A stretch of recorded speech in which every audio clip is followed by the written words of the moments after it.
There are moments in nature that do not need sound to leave you breathless.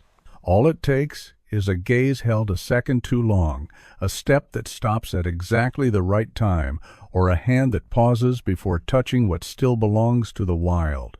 This story is a passage across the thin line between life and death, between instinct and compassion. When a starving lion dragged a baby elephant across the scorched earth, no one imagined that a miracle would begin with silence, with a mother who refused to let go, and with humans who chose to kneel instead of impose. Stay until the very end, because what follows may leave you without words. The African sun in the late afternoon was still ruthless, like a heated blade pouring gold across the cracked savanna, stretching shadows into long, thread-like lines. The air shimmered above the spider-webbed ground, making everything appear to flow like a mirage. Each blade of withered grass had faded to a sharp lemon yellow, so brittle it seemed capable of cutting skin. For hours the elephant herd had moved as a single body, slow and heavy, carrying the shared knowledge of drought and distance. Each step pressed into dry earth sent up fine dust, leaving behind a faint trail that curved and dissolved into the horizon, like the passage of travelers across a desert. But there are moments when one link slips from the rhythm, and a single missed beat is enough to become disaster. Ellie was barely 3 months old, born during the rains, her world once filled with the scent of damp soil and warm milk. The brittle heat of the dry season was something she had not yet learned to fear. Beneath the emptied riverbed, the remaining patches of mud glistened like treasure, reflecting the sky in shards of broken mirror. Ellie slowed, curious, her small legs splashing in the mud, her clumsy trunk playing with wet clay, lifting it and dropping it again like a game with no one there to say stop. She did not notice the herd moving on. She did not notice the wind suddenly ease. She did not see her mother, Grace, glance back twice, wait for a brief heartbeat, then force herself to continue with the herd, a painful choice demanded by survival instinct. Everything happened in near silence. No birds calling, no insects humming. The savanna slipped into a strange stillness, as if the land itself were holding its breath between two heartbeats. Ellie lifted her head, flapped her ears a few times, as if brushing away a change in the air. And then she understood, in the way the young understand very quickly when warmth disappears from behind them, that she was alone. Farther away, beyond rocks baking in the sun, lay a stretch of scorched grass, slumped and lifeless like dried hair. Beneath that brittle cover, a pair of amber eyes blinked once. The lion had not moved for more than an hour. Its breathing was shallow and measured, ribs clearly visible with each rise of its chest. One front leg bent unnaturally, a flaw in a body built for pursuit.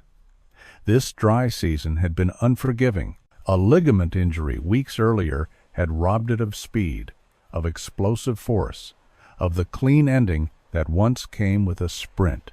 But it still had something else. Something the wild teaches every survivor when speed is taken away, the ability to wait. It knew how to endure hunger. It knew how to compress pain. It knew how to remain motionless until opportunity walked into its teeth. And today, under a sun that burned even thought itself, that opportunity appeared, a calf separated from the herd. Ellie was still absorbed in the mud, lost in the innocent curiosity of a life that had never learned the cost of a single mistake. She did not see the lion rise. She did not see the heavy shoulders lift from the ground, dust falling from the mane like ash. She did not hear dry grass snapping under paw, because the savanna had gone terrifyingly quiet, as if the world itself were trying to hide something. Only when the shadow of another body fell across the small pool of mud did Ellie freeze, her trunk suspended midair, and in that instant her entire childhood was replaced by a survival instinct that switched on just a fraction too late. Daniel stayed low on one knee, not from fatigue, but because he understood that height itself was a message. Now, every movement had to be slow enough not to snap the fragile thread that had just begun to form. He could feel Grace tracking every breath he took, every shift of his hands. So when he leaned in to check the dry, taut skin along Ellie's belly, he did it as if touching something that could break at the slightest pressure. Lucas stood behind him at a careful distance, his eyes fixed on Grace's ears and trunk, knowing that a single wrong signal could flip everything in an instant. The sunlight had softened, but the heat still lingered in the air. Daniel opened the field pack again and took out a mild antiseptic spray. No sharp smell, no metal, no sudden noise. He sprayed lightly over the wound near Ellie's ear, where the lion bite had clotted but remained swollen and red. Ellie flinched, a weak reflex but enough to make Grace step forward half a pace, a low rumble vibrating in her throat. Daniel froze immediately. No explanations, no soothing words, just stillness. Seconds stretched into something endless. Then Grace did not advance. The rumble faded, and only then did Daniel continue, each movement broken down into smaller parts until it felt as though time itself had slowed with them. Lucas finally dared to move closer. Carrying a folded shade tarp and a simple support pole, he did not look directly at Grace but kept his eyes on the ground ahead, raising the tarp slowly. Every lift deliberate. Grace let out a low sound as the tarp opened, but she did not charge. She watched, allowed it. When the shade fell across Ellie's small body, the temperature around her dropped noticeably. Daniel pressed the back of his hand to Ellie's belly and felt warmth returning. Not steady yet, but better. He nodded to Lucas without a word. They worked in silence for several more minutes. Daniel wiped the dried mud from Ellie's side, checked each joint without lifting too high. Every action stopping the moment Grace showed tension. When Daniel gently touched Ellie's hind leg to test a response, Grace stepped forward again, this time without a rumble. Standing very close, her breath washing over his back, Daniel went completely still. He did not turn, did not retreat.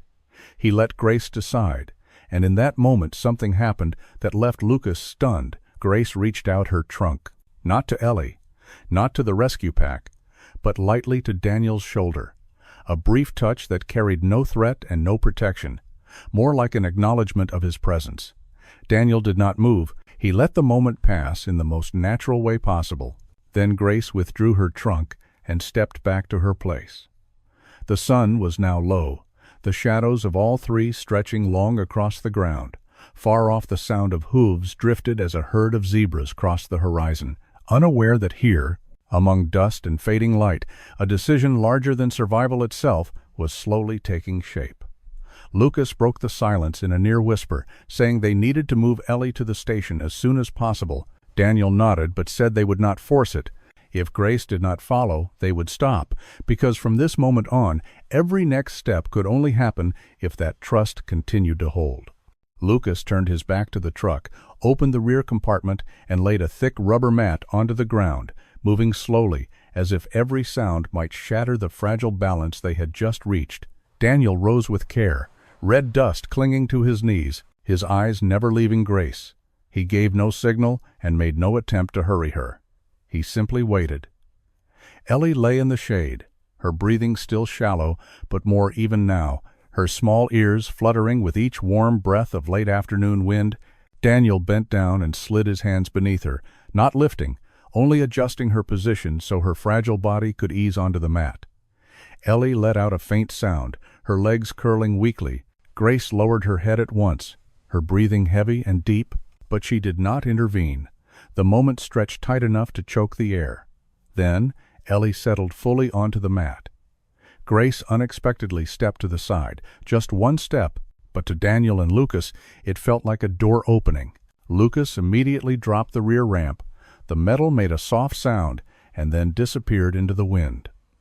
Daniel and Lucas lifted the edge of the mat together, inch by inch, guiding Ellie toward the truck, unhurried, precise, as if they were carrying something sacred. When Ellie reached the ramp, she let out a tiny sound, almost like a breath being pressed out of her. Grace answered with a low rumble from deep in her chest, not panic but reassurance.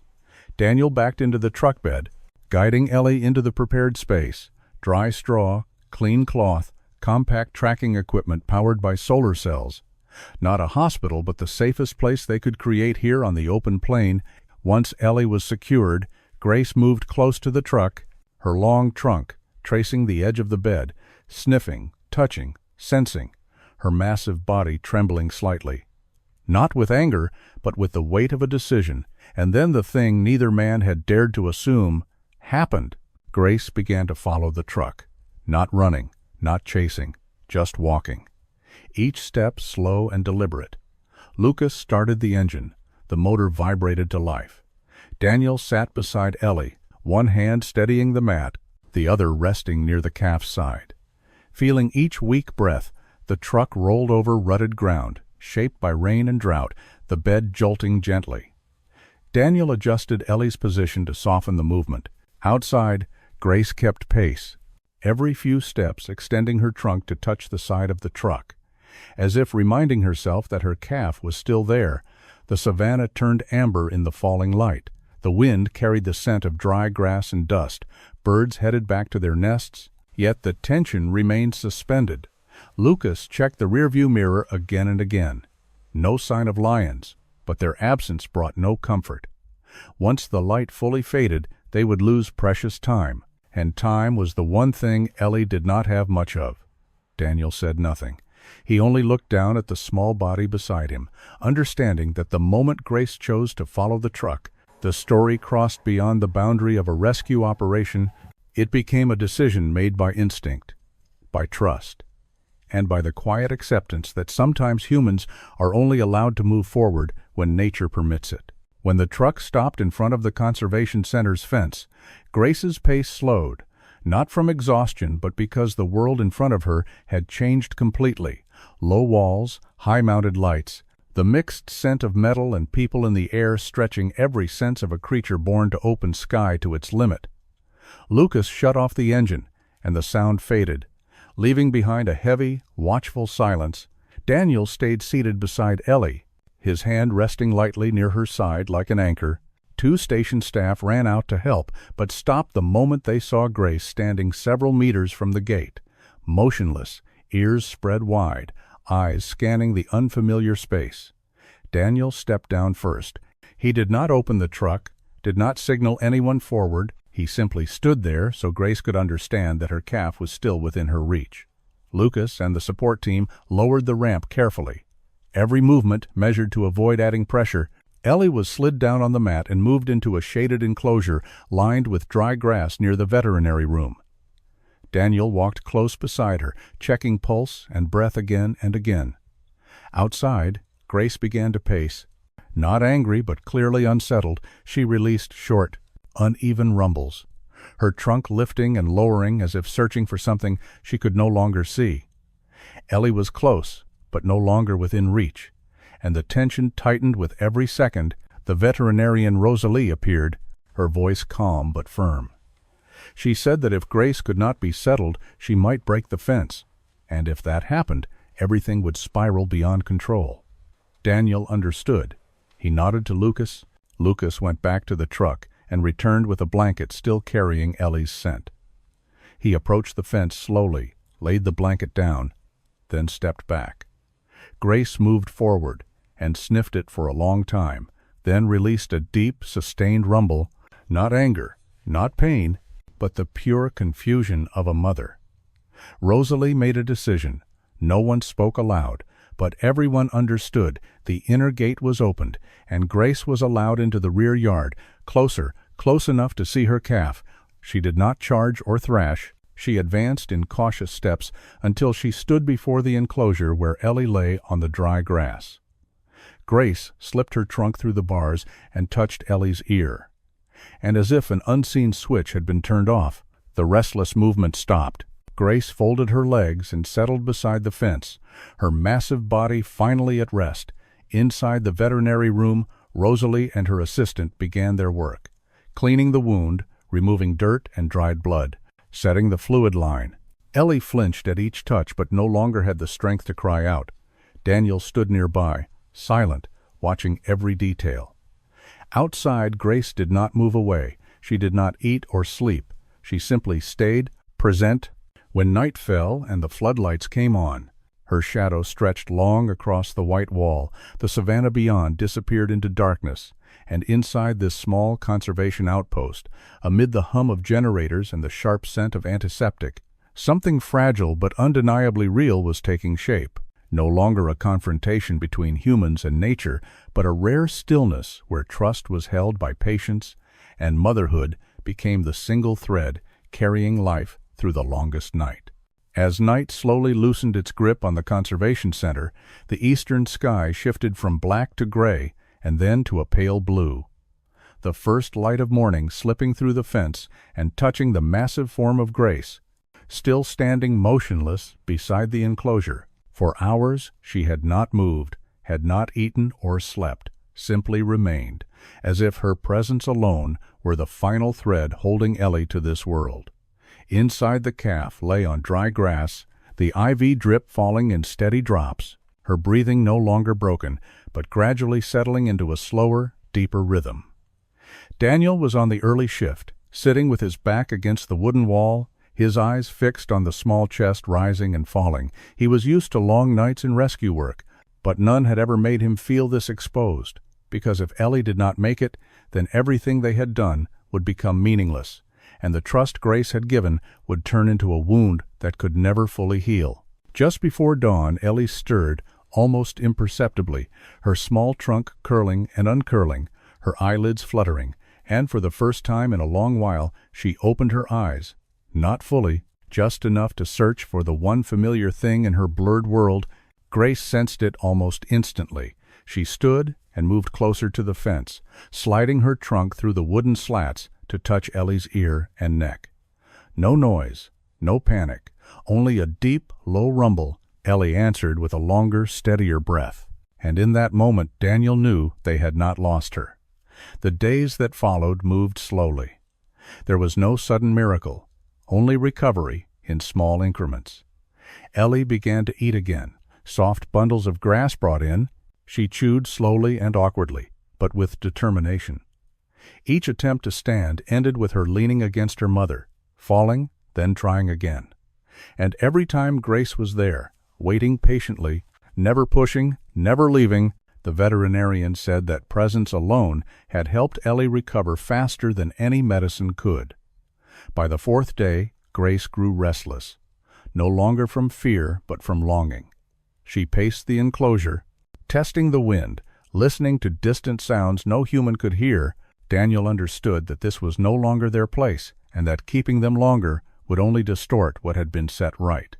The decision was made without words. The main gate opened. As the sun rose above the horizon, Grace stepped out first, unhurried and certain. Ellie stayed close at her side, her steps still uneven but stronger with each day. Far out on the savanna, gray shapes appeared, then more, a herd of elephants moving in slow, deliberate silence. Grace released a long call. Ellie answered, with a younger, thinner sound, but clear. The herd stopped and formed a circle around the pair. No pushing, no noise, only a quiet, almost sacred acceptance. Daniel turned away with tears he did not bother to hide, because there are moments in life that do not require strength, only honesty. As Grace and Ellie merged back into the herd and the savanna returned to its natural rhythm, grass bending in the wind, birds calling overhead, there was no trace of fear or confrontation left behind, only a simple and profound truth that sometimes humans do not save nature through force or intelligence, but through respect and the ability to step back at the right moment. And in those rare moments when trust is given and held, life does not announce its return, it simply continues, quietly, enough to remind us that the greatest miracles always begin in silence.